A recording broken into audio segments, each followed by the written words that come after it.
हो लगन दिल में तो मंजिल का पता मिलता है और ढूंढने वालों को पत्थर में भी खुदा मिलता है। नमस्कार दोस्तों, मैं धर्मेंद्र कुमार शुक्ला आज फिर हाजिर हूँ एक छोटी सी कहानी के साथ। एक गांव में 4 मित्र रहते थे और उन्होंने निर्णय लिया कि इस बार शहर चल करके कुछ धन कमाया जाए और चारों शहर की तरफ चल देते।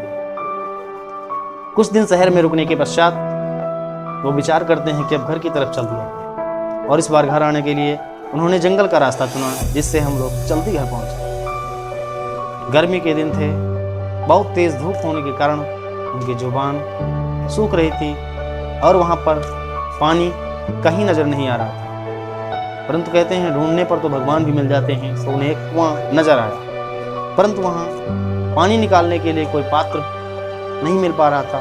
इस पर पहले मित्र ने कहा कि क्यों ना हम लोग अपने जूते और उसकी फीते से पानी निकालकर पिया जाए। दूसरे व्यक्ति ने भी हाँ में हाँ मिलाया और तीसरे ने कहा कि किसी ने देख लिया तो यह हमारी मर्यादा और हम अच्छे कुल के हैं, इससे कुल और मर्यादा को नुकसान पहुंचेगा।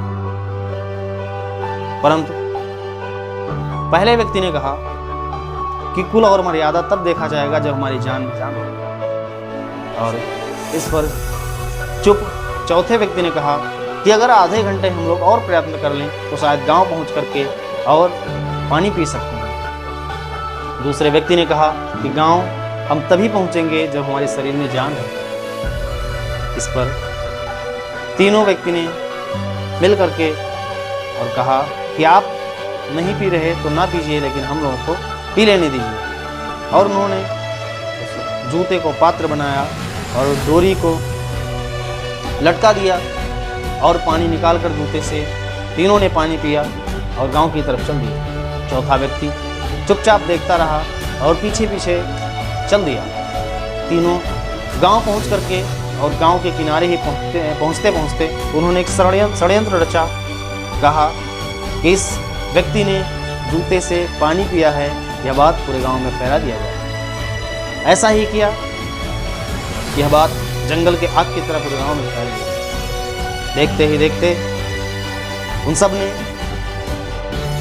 पंचायत बुलाई और पंचायत में उस चौथे व्यक्ति को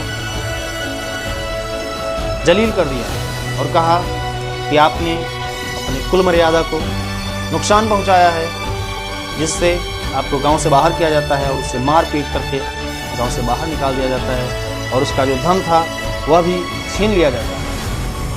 इस पर वह परेशान जंगल में भटकता हुआ रोता हुआ भगवान से कहता है कि हे भगवान, आपने मुझे इतनी बड़ी सजा क्यों दी, जबकि मैंने गलत कार्य भी नहीं किया और उन लोगों ने गलत कार्य करते हुए भूख का सहारा भी लिया। इस पर वह सो जाता है और जब सुबह होती है तो गांव में अफरा तफरी मच चुकी थी।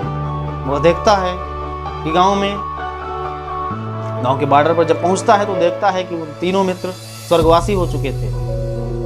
वैद्य के द्वारा बताया जाता है कि इसकी मृत्यु एक जहर पीने से हुई है। सभी व्यक्तियों ने मिल करके और उस चौथे व्यक्ति को ढूंढा और ले जाकर के उस कुएं का पता लगाया कि वह जहरीला पानी कहीं कुएं का तो नहीं। पता चलता है कि उस कुएं का पानी जहरीला था, जहां पर एक सर्प के गिर जाने से वह पानी जहरीला हो चुका था और इसी कारण वहां पर पात्र उपलब्ध न थे। इसलिए उसकी मृत्यु हो जाती है तीनों की और सभी गांव वालों को पता चल जाता है कि कौन व्यक्ति झूठ बोल रहा था और कौन सच बोल रहा था। उस व्यक्ति को ससम्मान गांव पे लाया जाता है और उन तीनों का भी धन उसे मिल जाता है और उन व्यक्तियों को तीनों को जो कि झूठ बोले थे उनको उनकी सजा मिल जाती है। ये छोटी सी कहानी हमें बताती है कि आप सत्य के साथ हमेशा बने रहिए। सत्य परेशान तो हो सकता है परंतु पराजित नहीं हो सकता। ये छोटी सी कहानी अगर आपको पसंद आई है तो लाइक शेयर करें और आप ऐसी ही छोटी छोटी कहानियों से तो सुनने के लिए हमारे चैनल को सब्सक्राइब करें। धन्यवाद।